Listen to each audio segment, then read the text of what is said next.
जय हिंद दोस्तों। तो मैं आज आप सभी के मध्य पुनः उपस्थित हूँ प्रेमचंद्र जी की एक और सर्वश्रेष्ठ कहानी ईदगाह को लेकर के। तो चलिए सर्वप्रथम हम ईदगाह कहानी के सारांश को जान लेते हैं। मुंशी प्रेमचंद द्वारा लिखी गई ईदगाह कहानी एक उद्देश्यपूर्ण कहानी है। यह बाल मनोविज्ञान को गहनता से दर्शाती है। इस कहानी को पढ़कर ज्ञात होता है कि परिस्थितियां उम्र नहीं देखती और एक छोटा सा बालक भी विषम परिस्थितियों में समय से पहले परिपक्व हो जाता है। कहानी में हामिद, जो एक 8 वर्ष का बालक है, वह एक परिपक्व व्यक्ति की भांति किसी तरह समझदारी का परिचय देता है। प्रेमचंद्र ने इसी बात को रोचकता से दर्शाया है। कहानी का मुख्य पात्र हामिद और उसकी दादी अमीना हैं। हामिद के माता पिता इस संसार में नहीं हैं। वो अपनी बूढ़ी दादी के साथ रहता है। वे बहुत गरीब हैं। उसकी दादी छोटा मोटा काम करके किसी तरह अपना और हामिद का भरण पोषण करती है। वो हामिद की सारी इच्छाएं पूरी नहीं कर पाती। ईद का त्यौहार आ जाता है। सब लोग मेले में घूमने जा रहे हैं। हामिद भी मेले में जाने के लिए उत्साहित है। हामिद की दादी किसी तरह थोड़े बहुत पैसे जोड़कर 3 आने हामिद को दे देती है ताकि वो मेला घूम आए।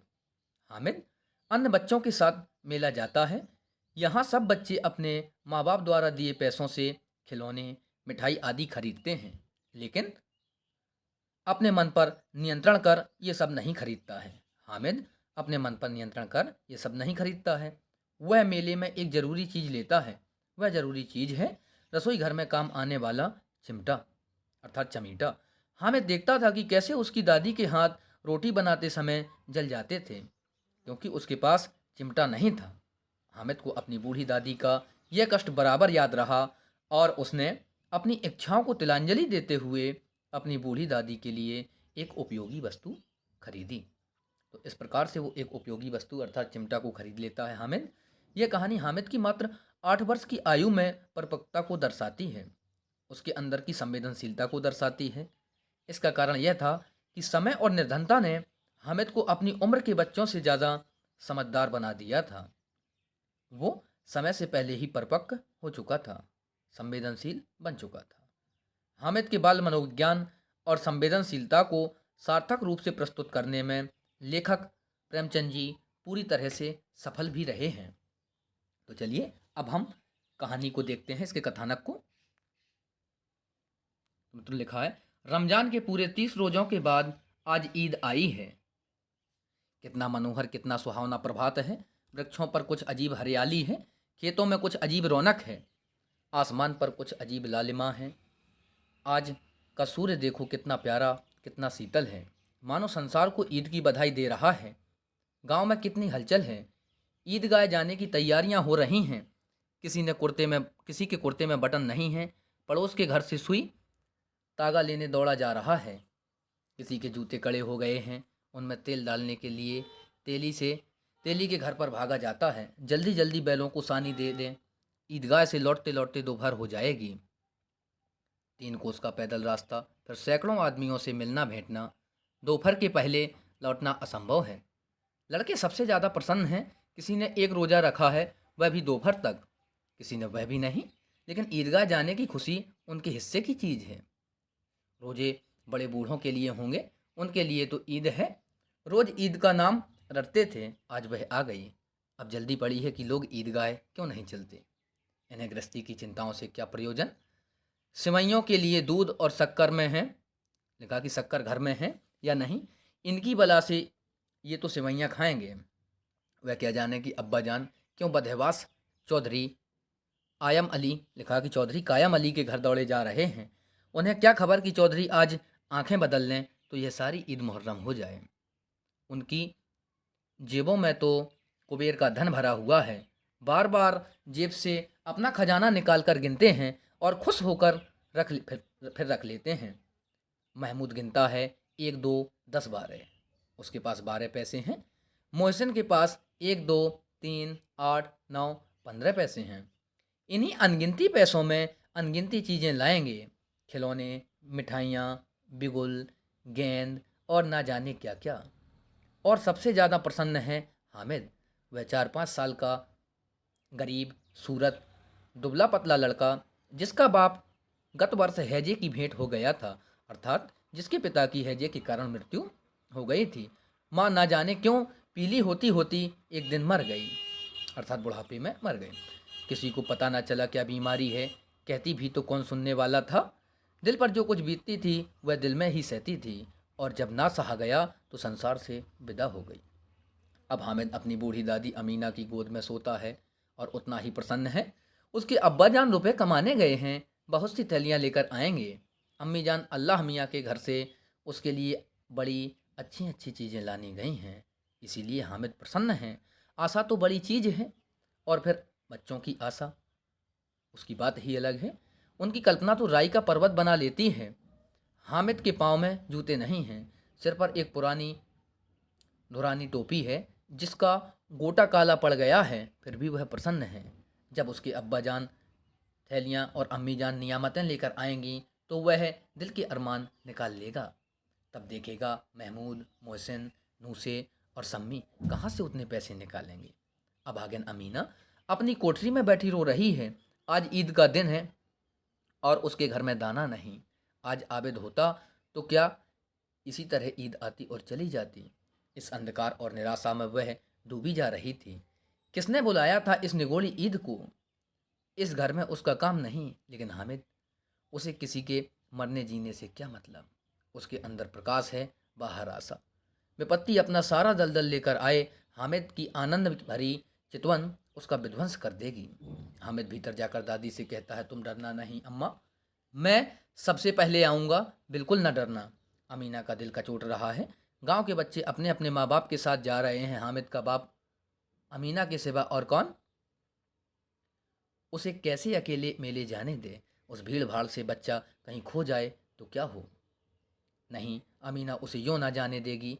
नन्ही सी जान, 3 कोस चलेगा कैसे? पैर में छाले पड़ जाएंगे, जूते भी तो नहीं हैं। वह दौड़ी दौड़ी दूर पर उसे गोद में ले लेगी। लेकिन यहाँ सिवैयाँ कौन पकाएगा? पैसे होते तो लौटते लौटते सब सामग्री जमा करके चटपट बना लेती। यहाँ तो घंटों चीज़ें जमा करते लगेंगे। मांगे ही तो मांगे ही का तो भरोसा ठहरा।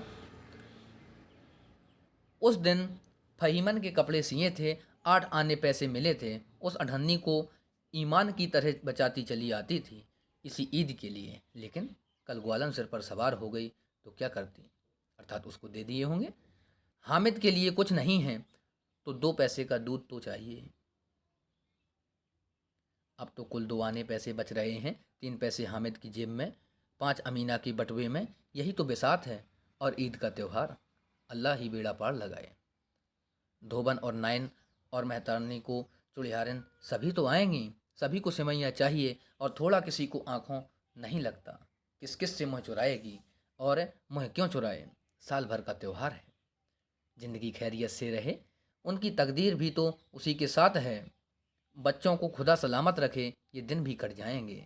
गांव से मेला चला और बच्चों के साथ हामिद भी जा रहा था। कभी सबके सब दौड़कर आगे निकल जाते, फिर किसी पेड़ के नीचे खड़े होकर साथ वालों का इंतजार करते। ये लोग क्यों इतने धीरे धीरे चल रहे हैं? हामिद के पैरों में तो जैसे पर लग गए हैं, अर्थात पंख लग गए हैं, और वह बहुत तेजी से चल रहा है। वह कभी थक सकता है। शहर का दामन आ गया। सड़क के दोनों ओर अमीरों के बगीचे हैं। पक्की 4 दीवारी बनी हुई है। पेड़ों में आम और लीचियां लगी हुई हैं। कभी कभी कोई लड़का कंकड़ी उठाकर आम पर निशाना लगाता है। माली अंदर से गाली देता हुआ निकलता है। लड़के वहाँ से एक फर्लांग पर हैं, खूब हंस रहे हैं। माली को कैसा उल्लू बनाया, अर्थात आनंदित होकर चले जा रहे हैं। बड़ी बड़ी इमारतें आने लगीं। यह अदालत है, यह कॉलेज है, यह क्लब घर है। इतने बड़े कॉलेज में कितने लड़के पढ़ते होंगे? सब लड़के नहीं हैं जी, बड़े बड़े आदमी हैं सच। उनकी बड़ी बड़ी मूछें हैं, इतने बड़े हो गए हैं, अभी तक पढ़ते जाते हैं। ना जाने कब तक पढ़ेंगे और क्या करेंगे इतना पढ़कर। हामिद के मदरसे में 2-3 बड़े बड़े लड़के हैं, बिल्कुल 3 कौड़ी के, रोज मार खाते हैं, काम से जी चुराने वाले। इस जगह भी उसी तरह के लोग होंगे और क्या। क्लब घर में जादू होता है, सुना है। यहाँ मुर्दे की खोपड़ियाँ दौड़ती हैं और बड़े बड़े तमाशे होते हैं, पर किसी को अंदर नहीं जाने देते। और वहाँ शाम को खेलती है सच सच। हमारी अम्मा को वह दे दो, क्या नाम है? बैट तो उसे पकड़ ही ना साहब। लोग खेलते हैं, बड़े बड़े आदमी खेलते हैं, मूँछों दाढ़ी वाले और मैम भी सकें, घुमाते ही लुढ़क जाएं। महमूद ने कहा, हमारी अम्मी जान का तो हाथ कांपने लगे। अल्लाह करम। कहा, अल्लाह कसम लेंगी तो हाथ कांपने लगे। सैकड़ों घड़ों पानी रोज निकालती हैं, 5 घड़े तो मेरी मोहसिन बोला। अम्मी मनो आटा पीस डालती हैं, जरा सा पेट पकड़ पी जाती हैं। किसी मेम को एक घड़ा पानी भरना पड़े तो आंखों तले अंधेरा आ जाए। महमूद, लेकिन दौड़ती तो नहीं हैं, उछल कूद तो नहीं करती हैं। मोहसिन, हाँ उछल कूद तो नहीं सकत, लेकिन उस दिन मेरी गाय खुल गई थी और चौधरी के खेत में जान पड़ी थी तो अम्मा इतना तेजी से दौड़ी कि उन्हें नया सकत सच जान पड़ गया। तो आगे लिखा है, आगे चलें। हलवाइयों की दुकानें शुरू हुई, आज खूब सजी हुई थी। इतनी मिठाइयाँ कौन खाता है, देखो ना। एक एक दुकान पर मने होंगी, अर्थात मनो मिठाइयाँ रखी होंगी। सुना है रात जिन्नात आकर खरीद ले जाते हैं। अब्बा कहते थे कि आधी रात को एक आदमी हर दुकान पर जाता है और जितना माल बचा होता है वह तुलवा लेता है और सचमुच के रुपए देता है। बिल्कुल ऐसे ही रुपए। हामिद को यकीन ना आया, ऐसे रुपए जन्नत को कहाँ से मिल जाएंगे। मोहसिन ने कहा, जिन्नात को रुपए की क्या कमी, जिस खजाने में चाहे चले जाएं, लोहे के दरवाजे तक उन्हें रोक नहीं सकते। जनाब, आप हैं किस फेर में। हीरे जवाहरात तक उनके पास रहते हैं। जिससे खुश हो गए उसे टोकरों जवाहरात दे दिए। अभी यहाँ बैठे हैं, 5 मिनट में कलकत्ता पहुँच जाएं। चलिए देखते हैं आगे लिखा है। हामिद ने फिर पूछा, जिन्नात बहुत बड़े होते होंगे। मोहसिन, एक एक आसमान के बराबर होता है जी। जमीन पर खड़ा हो जाए तो उसका सिर आसमान से जा लगे, मगर चाहे तो एक लोटे में घुस जाए। हामिद, लोग उन्हें कैसे खुश करते हैं, कोई मुझे यह मंत्र बता तो दे, एक जिन्न को खुश कर लूं। मोहसिन, अब यह तो मैं नहीं जानता, लेकिन चौधरी साहब के तो बहुत से जिन्नात हैं। कोई चीज़ चोरी जाए, चौधरी साहब उसका पता लगा लेंगे और काबू चोर का नाम भी बता देंगे। जुमराती का बछवा उस दिन खो गया, 30 दिन हैरान हुए, कहीं ना मिला। तब झक मार कर चौधरी के पास गए। चौधरी ने तुरंत बता दिया कि मवेशी खाने में है और वहीं मिला। जिन्नात आकर उन्हें सारे जहान की खबर दे देते हैं। अब उसकी समझ में आ गया कि चौधरी के पास क्यों इतना धन है और क्यों उनका इतना सम्मान है। आगे चले। यह पुलिस लाइन है, यहाँ सब कांस्टेबल कवायद करते हैं। रेटन फाय को रात को बेचारे घूम घूम कर पहरा देते हैं, राइफल तान करके, नहीं चोरियां हो जाएं। मोहसिन ने प्रतिवाद किया, यह कांस्टेबल पहरा देते हैं, तभी तुम बहुत जानते हो अजी। हजरत, ये चोरी कराते हैं। शहर के जितने चोर डाकू हैं सब इनसे मिले रहते हैं। रात को ये लोग चोरों से तो कहते हैं कि चोरी करो और आप दूसरे मोहल्ले में जाकर जागते रहो पुकारते हैं। जब इन लोगों के पास इतने रुपए आते हैं, मेरे मामू एक थाने में कांस्टेबल हैं, 20 रुपया महीना पाते हैं, लेकिन 50 रुपये घर भेजते हैं। अल्लाह कसम। मैंने एक बार पूछा कि मामू आप इतने रुपए कहाँ से पाते हैं। हंसकर कहने लगे, बेटा अल्लाह देता है। फिर आप ही बोले, हम लोग चाहें तो एक दिन में लाखों मार लाएं, हम तो इतना ही लेते हैं जिसमें अपनी बदनामी ना हो और नौकरी ना चली जाए। हामिद ने पूछा, यह लोग चोरी करवाते हैं तो कोई उन्हें पकड़ता नहीं। मोहसिन उसकी नादानी पर दया दिखाकर बोला, अरे पागल, इन्हें कौन पकड़ेगा, पकड़ने वाले तो ये खुद हैं, लेकिन अल्लाह इन्हें सजा भी खूब देता है। हराम का माल हराम में जाता है। थोड़े ही दिन हुए मामू के घर में आग लग गई, सारी लेई पूंजी जल गई, एक बर्तन तक ना बचा। कई दिन पेड़ के नीचे सोए, अल्लाह कसम पेड़ के नीचे। फिर ना जाने कहाँ से 100 कर्ज बर्तन भाड़े आए। हामिद, 100 तो 50 से ज़्यादा होते हैं। कहाँ 50, कहाँ 150, एक थैली भर होता है। 100 तो 2 थैलियों में भी ना आवे। अब बस्ती घनी होने लगी, ईदगाह जाने वाली टोलियां नजर आने लगी। एक से बढ़कर एक भड़कीले वस्त्र पहने हुए हैं, कोई एक के तांगे पर सवार है, कोई मोटर पर। सभी इत्र में बसे, सभी के दिलों में उमंग। ग्रामीणों का यह छोटा सा दल अपनी विपन्नता से बेखबर संतोष और धैर्य में मगन चला जा रहा था। बच्चों के लिए नगर की सभी चीज़ें अनोखी थीं। जिस चीज़ की ओर ताकते ताकते ही रह जाते और पीछे से बार बार हॉर्न की आवाज़ होने पर भी न चेतते, अर्थात ध्यान ना देते। हामिद तो मोटर के नीचे जाते जाते बच्चा सहसा ईदगाह नजर आई। ऊपर इमली के घने वृक्षों की छाया, नीचे पक्का फर्श है जिस पर जाजिम बिछा हुआ है और रोजेदारों की पंक्तियां एक के पीछे एक न जाने कहाँ तक चली गई हैं, पक्की जगत के नीचे तक, पक्की जगत के नीचे तक, जहाँ जाजिम भी नहीं हैं। नए आने वाले आकर पीछे की कतार में खड़े हो जाते हैं, आगे जगह नहीं है। यहाँ कोई धन और पद नहीं देखता, इस्लाम की निगाह में सब बराबर हैं। इन ग्रामीणों ने भी वजू किया है और पिछली पंक्ति में खड़े हो गए हैं। कितना सुंदर संचालन है, कितनी सुंदर व्यवस्था है। लाखों सिर एक साथ सिजदे में झुक जाते हैं, फिर सबके सब एक साथ खड़े हो जाते हैं, एक साथ झुकते हैं और एक साथ बत्तियां एक साथ प्रदीप्त हों और एक साथ बुझ जाएं और यही क्रम चलता रहे। घुटनों के बल बैठ जाते हैं, कई बार यही क्रिया होती है। जैसे बिजली की लाखों, कितना अपूर्व दृश्य था, जिसकी सामूहिक क्रियाएं विस्तार और अनंतता हृदय को श्रद्धा गर्भ और आत्मनाद से भर देती हैं। मानो भ्रातृत्व का एक सूत्र इन समस्त आत्माओं को एक लड़ी में पिरोए हुए है। नमाज खत्म हो गई है, लोग आपस में गले मिल रहे हैं। तब मिठाई और खिलौने की दुकान पर धावा होता है। ग्रामीणों का यह दल इस विषय में बालका से कम उत्साही नहीं है, अर्थात बालकों से कम उत्साही नहीं है। यह देखो हिंडोला है, एक पैसा देकर चढ़ जाओ, कभी आसमान पर जाते हुए मालूम होगे, कभी जमीन पर गिरते हुए।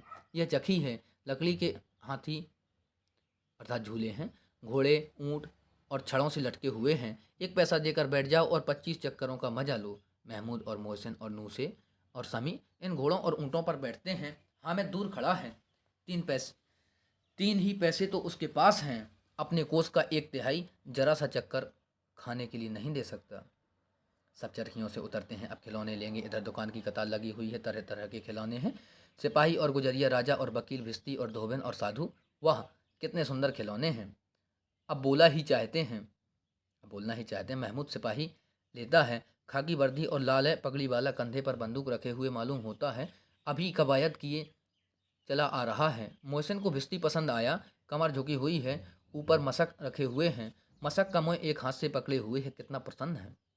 शायद कोई गीत गा रहा है, बस मशक से पानी उड़ेलना ही चाहता है। नूरे को वकील से प्रेम है, कैसी विद्वता है उसके मुख पर। काला चोगा, नीचे सफ़ेद अचकन, अचकन के सामने की जेब में घड़ी सुनहरी जंजीर, एक हाथ में कानून का पोथा लिए हुए, मालूम होता है अभी किसी अदालत के जिरह या बहस किए चले आ रहे हैं। यह सब 2-2 पैसे के खिलौने हैं। हामिद के पास कुल 3 पैसे हैं। इतने महंगे खिलौने वह कैसे ले? खिलौना कहीं हाथ से छूट पड़े तो चूर चूर हो जाए, जरा पानी पड़े तो सारा रंग धुल जाए। ऐसे खिलौना लेकर वह क्या करेगा, किस काम के? मोहसिन कहता है, मेरा मेरा भिस्ती रोज पानी दे जाएगा, सांझ सवेरे महमूद और मेरा सिपाही घर का पहरा देगा। कोई चोर आएगा बंदूक से फैर कर देगा तो फौरन नूरे और मेरा वकील खूब मुकदमा लड़ेगा। सम्मी और मेरी धोबन रोज कपड़े धोएगी। हामिद खिलौनों की निंदा करता है, मिट्टी ही के तो हैं, गिरे तो चकनाचूर हो जाएं। लेकिन ललचाई हुई आंखों से खिलौनों को देख रहा है और चाहता है जरा देर के लिए उन्हें हाथ में ले सकता है। उसके हाथ अनायास ही लपकते हैं, लेकिन लड़के उतने त्यागी नहीं होते, विशेषकर जब अभी नया शौक है। हामिद ललचाता रह जाता है। खिलौनों के बाद मिठाइयाँ आती हैं, किसी ने रेवड़ियाँ ली, किसी ने गुलाब जामुन, किसी ने सोहन हलवा। मज़े से खा रहे हैं। हामिद बिरादरी से पृथक है, अर्थात अलग है। अभागे के पास 3 पैसे हैं, क्यों नहीं कुछ लेकर खाता? ललचाई आंखों से सबकी ओर देखता है। मोहसिन कैसा है? हामिद रेवड़ी ले जा, कितनी खुशबूदार है। हामिद को संदेह हुआ यह केवल क्रूर विनोद है, मोहसिन इतना उदार नहीं है। लेकिन यह जानकर भी वह उसके पास जाता है। मोहसिन दोने से एक रेवड़ी निकालकर हामिद की ओर बढ़ाता है। हामिद हाथ फैलाता है, मोहसिन रेवड़ी अपने मुंह में रख लेता है। महमूद, नूरे और सम्मी खूब तालियां बजा बजा कर हंसते हैं। हामिद खिसिया जाता है। मोहसिन, अच्छा आपकी ज़रूर देंगे हामिद, अल्लाह कसम ले जा हामिद, रखे रहो। क्या मेरे पास पैसे नहीं हैं? सम्मी, हमसे गुलाब जामुन ले जाओ। हामिद, मोहसिन बदमाश है। हामिद कह रहा, मोहसिन बदमाश है, मिठाई कौन बड़ी नेमत है, किताब में उसकी कितनी मिठाइयाँ लिखी हुई हैं। मोहसिन, लेकिन दिन में कह रहे होगे कि मिले तो खा लें, लेकिन दिल में कह रहे होगे कि मिले तो खा लें, अपने पैसे क्यों नहीं निकालते? ललचा ललचा कर खाएगा। मिठाइयों के बाद कुछ दुकानें लोहे की चीज़ों की हैं, कुछ गिलट और कुछ नकली गहनों की। लड़कों के लिए यहाँ कोई आकर्षण ना था, वे सब आगे बढ़ जाते हैं। हामिद लोहे की दुकान पर रुक जाता है। कई चिमटे रखे थे, उसे ख्याल आया कि दादी के पास चिमटा नहीं है, अर्थात चमीटा नहीं है। तवे से रोटियाँ उतारती हैं तो हाथ जल जाता है। अगर वह चिमटा ले जाकर दादी को दे दे तो वह कितना प्रसन्न होगी। फिर उनकी उंगलियां कभी ना जलेंगी। घर में एक काम की चीज़ तो आएगी। खिलौनों से क्या फ़ायदा, व्यर्थ में पैसे खराब होते हैं। ज़रा देर ही तो खुशी होती है, फिर तो खिलौनों का कोई आँख उठाकर नहीं देखता। यह तो घर पहुँचते पहुँचते टूट टूट कर बराबर हो जाएंगे। एक छोटे बच्चे जो मेले में नहीं आए हैं, जिद करके ले लेंगे और तोड़ डालेंगे। चिमटा कितने काम की चीज़ है। रोटियां तवे से उतार लो, चूल्हे में सेक लो, कोई आग मंगाने आए तो चटपट चूल्हे से आग निकाल कर उसे दे दो। अम्मा बेचारी को कहाँ फुर्सत है कि बाजार आएँ, और इतने पैसे की कहाँ मिलते हैं जो लगा कि रोज़ हाथ जला देते हैं। हामिद के साथी आगे बढ़ गए हैं। सबील पर सबके सब शरबत पी रहे हैं। देखो सब कितने लालची हैं, इतनी मिठाइयाँ ली, मुझे किसी ने एक भी ना दी। उस पर कहते हैं मेरे साथ खेलो, मेरा यह काम करो। अब अगर किसी ने कोई काम करने को कहा तो पूछूंगा खाए मिठाइयाँ, आप मुँह सड़ेगा, फोड़े फुंसियाँ निकलेंगी, आप ही जबान चटोरी हो जाएगी। लिखा है आपकी ही जबान चटोरी हो जाएगी, तब घर के पैसे चुराएंगे और मार खाएंगे। किताब में झूठी बातें थोड़ी ही लिखे हैं, मेरी जबान क्यों खराब होगी। अम्मा चिमटा देखते ही दौड़कर मेरे हाथ है से ले लेंगी और कहेंगी मेरा बच्चा अम्मा के लिए चिमटा लाया है। हजारों दुआएं दूंगी, फिर पड़ोस की औरतों को दिखाएंगी, सारे गांव में चर्चा होने लगेगी, हमें चिमटा लाया है, कितना अच्छा लड़का है।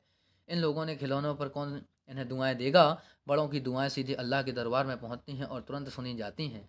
मेरे पास पैसे नहीं हैं, तभी तो मोहसिन और महमूद यूं मिजाज दिखाते हैं।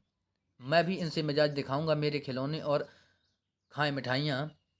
कहा कि खेलें खिलौने और खाएं मिठाइयाँ। मैं नहीं खेलता खिलौने, किसी का मिजाज क्यों सहूँ। मैं गरीब सही, किसी की कुछ मांगने तो नहीं जाता हूँ। आखिर अब्बाजान कभी ना कभी आएंगे, अम्मा भी आएंगी ही। फिर इन लोगों से पूछूंगा कितने खिलौने लोगे, एक एक को टोकरियाँ खिलौने दे दूंगा और दिखा दूंगा कि दोस्तों के साथ इस तरह सलूक किया जाता है। यह नहीं कि एक पैसे की रेवड़ियाँ लीं तो चढ़ा चढ़ा कर खाने लगे।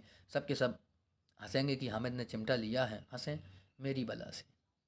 उसने दुकानदार से पूछा यह चिमटा कितने का है। दुकानदार ने उसकी ओर देखा और कहा कोई आदमी साथ ना देख कर कहा तुम्हारे काम का नहीं है जी, बिकाऊ है कि नहीं। बिकाऊ क्यों नहीं है और यहाँ क्यों लाद लाए हैं, तो बताते क्यों नहीं कि पैसे कितने का है। 6 पैसे लगेंगे। हामिद का दिल बैठ गया। ठीक ठीक 5 पैसे लगेंगे, लेना हो तो लो, नहीं चलते बनो। हामिद ने कलेजा मजबूत करके कहा 3 पैसे लोगे। यह कहता हुआ वह आगे बढ़ गया कि दुकानदार की घुड़कियाँ ना सुने। लेकिन दुकानदार ने घुड़कियाँ नहीं दी, बुलाकर चिमटा दे दिया। हामिद ने उसे इस तरह कंधे पर रखा मानो बंदूक है और शान से अकड़ता हुआ संगियों के पास आया। जरा सुने सबके सब क्या क्या आलोचनाएं करते हैं। तो आगे लिखा, मोहसिन ने हंसकर कहा यह चिमटा क्यों लाया है पगले, इससे क्या करेगा। हामिद ने चिमटे को जमीन पर पटक कर कहा जरा अपनी भिस्ती जमीन पर गिरा दो, सारी फसलियाँ चूर चूर हो जाएं कि बचती हैं। महमूद बोला तो यह चिमटा कोई खिलौना है। हामिद खिलौना क्यों नहीं है, अभी कंधे पर रख लूँ, बंदूक हो गई हाथ में लिया, फ़कीरों का चिमटा हो गया। चाहूँ तो इससे मजीरे का काम ले सकता हूँ। एक चिमटा जमा लूँ तो तुम लोगों के सारे खिलौने की जान निकल जाए। तुम्हारे खिलौने कितना ही जोर लगावें, वे मेरे चिमटे का बाल भी बांका नहीं कर सकते। मेरा बहादुर शेर है चिमटा। सम्मी ने खंजरी ली थी, प्रभावित होकर बोला मेरी खंजरी से बदलोगे तो आने की है, दो आने की है। हामिद ने खंजरी की ओर उपेक्षा से देखा और मेरा चिमटा चाहे तो तुम्हारी खंजरी का पेट फाड़ डाले, बस एक चमड़े की झिल्ली लगा दें। ढब ढब बोलने लगी, जरा सा पानी लग जाए तो खत्म हो जाए, मेरा बहादुर चिमटा तूफान में बराबर डटा रहेगा। चिमटे ने सभी को मोहित कर लिया। अब पैसे किसके पास धरे हैं, फिर मेले से दूर निकल आए हैं। 9 कब के बज गए हैं, धूप तेज हो रही है, घर पहुंचने की जल्दी हो रही है। बाप से जिद भी करें तो चिमटा नहीं मिल सकता। हामिद है बड़ा चालाक, इसीलिए बदमाश ने अपने पैसे बचा रखे थे। अब बालकों के 2 दल हो गए, मोहसिन महमूद सम्मी और नूरे एक तरफ हैं, हामिद अकेला दूसरी तरफ। शास्त्रार्थ हो रहा है। सम्मी तो बेधर्मी हो गया, दूसरे पक्ष में जा मिला, लेकिन मोहसिन महमूद और नूरे भी हामिद से एक एक 2-2 साल बड़े होने पर भी हामिद के आघातों से आतंकित हो उठे हैं। उनके पास न्याय का बल है और नीति की शक्ति। एक और मिट्टी है, दूसरी ओर लोहा, जो इस वक्त अपने को फौलाद कह रहा है। वह अजय है, घातक है। अगर कोई शेर आ जाए, मियाँ भिश्ती के छक्के छूट जाएं, मियाँ सिपाही मिट्टी की बंदूक छोड़कर भागें, वकील साहब की नानी मर जाए, चोगे में मुँह छिपाकर ज़मीन पर लेट जाएं, मगर यह चिमटा, यह बहादुर कम रुस्तम हिंद लपक कर शेर की गर्दन पर सवार हो जाएगा और उसकी आंखें निकाल लेगा। आखिर कहा भिश्ती को एक डांट बताएगा तो दौड़ा हुआ पानी लाकर उसके द्वार पर छिड़कने लगेगा। मोहसिन परास्त हो गया, पर महमूद ने कुमुक पहुंचाई। अगर बच्चा पकड़ जाएं तो अदालत में बंधे बंधे फिरेंगे, तब तो वकील साहब के पैरों पड़ेंगे। हामिद इस प्रबल तर्क का जवाब न दे सका। उसने पूछा हमें पकड़ने कौन आएगा। नूरे ने अकड़ कहा कि यह सिपाही बंदूक वाला। हामिद ने मुंह चढ़ाकर कहा कि यह बेचारे उस बहादुर रुस्तम हिंद को पकड़ेंगे। अच्छा लाओ, अभी जरा कुश्ती हो जाए, इसकी सूरत देखकर दूर से भागेंगे। आगे लिखा, मोहसिन को एक नई चोट सूझ गई। तुम्हारे चिमटे का मुँह रोज आग में जलेगा। उसने समझा था कि हामिद लाजवाब हो जाएगा, लेकिन यह बात ना हुई। हामिद ने तुरंत जवाब दिया, आग में बहादुर ही कूदते हैं जनाब। तुम्हारे यह वकील सिपाही और भिश्ती लेडियों की तरह घर में घुस जाएंगे। आग में वह काम है जो यह रुस्तमे हिंद ही कर सकता है। महमूद ने एक जोर और लगाया वकील साहब कुर्सी मेज पर बैठेंगे, कूदना तुम्हारा चिमटा और बावर्ची खाने में ही पड़ा रहेगा। इस तर्क में सम्मी और नूरे को भी सजीव कर दिया। कितने ठिकाने की बात कही है पट्टे ने, चिमटा बावर्ची खाने में पड़े रहने के सिवा और क्या कर सकता है। हामिद को कोई पकड़ता हुआ जवाब ना सूझा तो उसने धांधली शुरू की। मेरा चिमटा बावर्ची खाने में नहीं रहेगा। वकील साहब कुर्सी पर बैठेंगे तो जाकर उन्हें ज़मीन पर पटक देगा और उनका कानून उनके पेट में डाल देगा। बात कुछ बनी नहीं, खाली गाली गलौज थी, लेकिन कानून पेट में डालने वाली बात छा गई। ऐसे छा गई कि तीनों सूरमा मुँह ताकते रह गए, मानो कोई ढेचला कनकौआ किसी गंडे वाले कनकौए को काट गया। बाहर निकलने वाली चीज़ है, उसको पेट के अंदर डाल दिया और बेतुकी सी बात होने पर भी कुछ नयापन रखती है। हामिद ने मैदान मार लिया, उसका कानून मुँह में चिमटा रुस्तम हिंद है। अब इसमें मोहसिन, महमूद, नूरे, सम्मी किसी को भी आपत्ति नहीं हो सकती। विजेता को हारने वालों से जो सत्कार मिलना स्वाभाविक है वह हामिद को भी मिला और उन्हें 3-3, 4-4 आने पैसे खर्च किए पर कोई काम की चीज़ ना ले सके। हामिद ने 3 पैसे में रंग जमा दिया। सच ही तो है, खिलौनों का क्या भरोसा, टूट फूट जाएंगे। हामिद का चिमटा तो बना रहेगा बरसों। संधि की शर्तें तय होने लगी। मोहसिन ने कहा, जरा अपना चिमटा दो, हम भी देखें। तुम हमारी भिश्ती लेकर देखो। महमूद और नूरे ने भी अपने अपने खिलौने पेश किए। हामिद को इन शर्तों को मानने में कोई आपत्ति न थी। चिमटा बारी बारी से सबके हाथ में गया और खिलौने बारी बारी से हामिद के हाथ में आए। कितने खूबसूरत खिलौने हैं। हामिद ने हारने वालों के आंसू पूछे और तुम्हें चिढ़ा रहा था, सच? यह चिमटा भला इन खिलौनों की क्या बराबरी करेगा? मालूम होता है। अब बोले। लेकिन मोहसिन की पार्टी को इस दिलासे से संतोष नहीं हुआ। चिमटे का सिक्का खूब बैठ गया है। आगे लिखा कि चिपका हुआ टिकट अब पानी से नहीं छूट रहा है। मोहसिन, लेकिन इन खिलौनों के लिए कोई हमें दुआ तो देगा नहीं, दुआ को लिए फिरते हो। आगे लिखा है, उल्टे मार ना पड़े, अम्मा ज़रूर कहेंगे कि महमूद मेले में मिट्टी के खिलौनों की तुम्हें मिल पाए हैं और कुछ नहीं मिला। हामिद को स्वीकार करना पड़ा कि खिलौनों को देखकर उसकी माँ इतनी खुश ना होगी जितनी दादी चिमटे को देखकर होगी।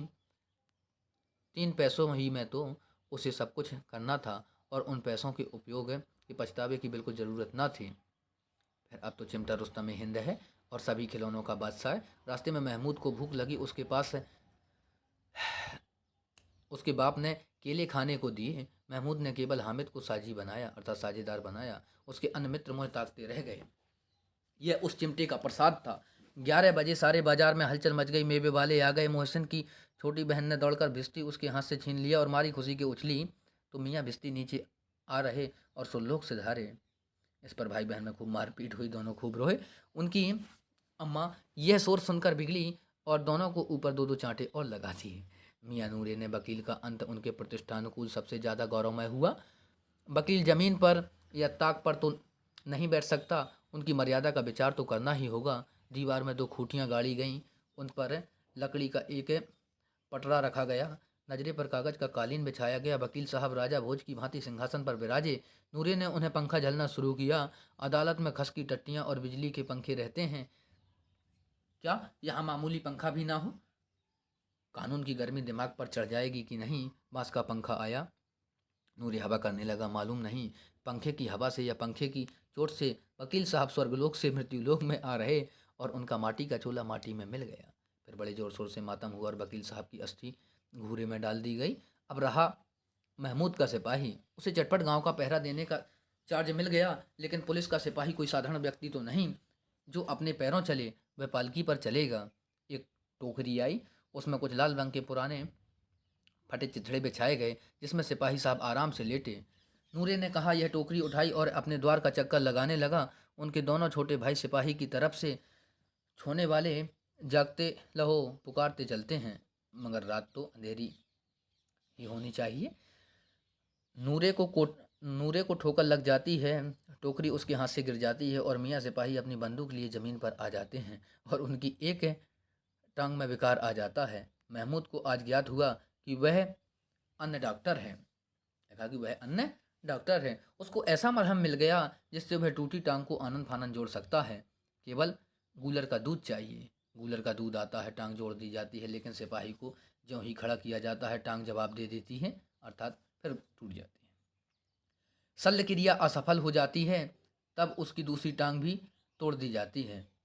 कम से कम एक जगह आराम से बैठ तो सकता है। एक टांग से तो न चल सकता था न बैठ सकता था। अब वह सिपाही सन्यासी हो गया, अपनी जगह पर बैठा बैठा पहरा देता है, कभी कभी देवता भी बन जाता है। उसके सिर का झालरदार साफा खुरच दिया गया है। अब उसका जितना रूपांतर चाहो कर सकते हो। कभी कभी तो उसके बाट का काम भी किया जाता है। अब मियाँ हामिद का हाल सुनिए। अमीना उसकी आवाज़ सुनते ही दौड़ी और उसे गोद में लेकर प्यार करने लगी। सहसा उसके हाथ में चिमटा देखकर वह चौंकी। ये चिमटा कहाँ था? मैंने मोल लिया है। के पैसे में? 3 पैसे में। अमीना ने छाती पीट ली। ये कैसा बेसमझ लड़का है कि दोपहर हुआ कुछ खाया ना पिया, लाया क्या यह चिमटा? सारे मेले में तुझे और कोई चीज़ ना मिली जो यह लोहे का चिमटा उठा लाया। हामिद ने अपराधी भाव, इसलिए मैंने इसे लिया। कहा, तुम्हारी उंगलियां तभी में जल जाती हैं। बुढ़िया का क्रोध तुरंत स्नेह में बदल गया। और स्नेह भी वह नहीं जो प्रगल्भ होता है और अपनी सारी कसक शब्दों में बिखेर देता है। यह मूक स्नेह था, खूब ठोस, रस और स्वाद से भरा हुआ। बच्चे में कितना त्याग, कितना सद्भाव, कितना विवेक है। दूसरों को खिलौने लेते और मिठाई खाते देखकर इसका मन कितना ललचाया होगा। इतना जब्त इससे हुआ कैसे? वहाँ भी इसे अपनी बुढ़िया दादी की याद रही। अमीना का मन गदगद हो गया।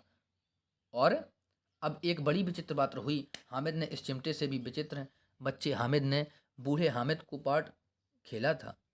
बुढ़िया अमीना बालिका अमीना बन गई। वह रोने लगी, दामन फैलाकर हामिद को दुआएं देती जाती थी और आंसू की बड़ी बड़ी बूंदें गिरती जाती थीं। हामिद इसका रहस्य क्या समझता?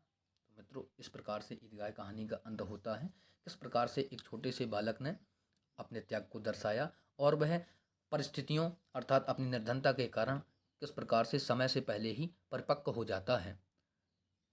तो इस प्रकार से कहानीकार ने अर्थात प्रेमचंद्र जी ने हमें इस कहानी के माध्यम से निर्धनता में भी अपनी परिपक्वता को बनाए रखने को समझाया है। तो चलिए मिलते हैं आपसे पुनः अगले वीडियो में। जय हिंद।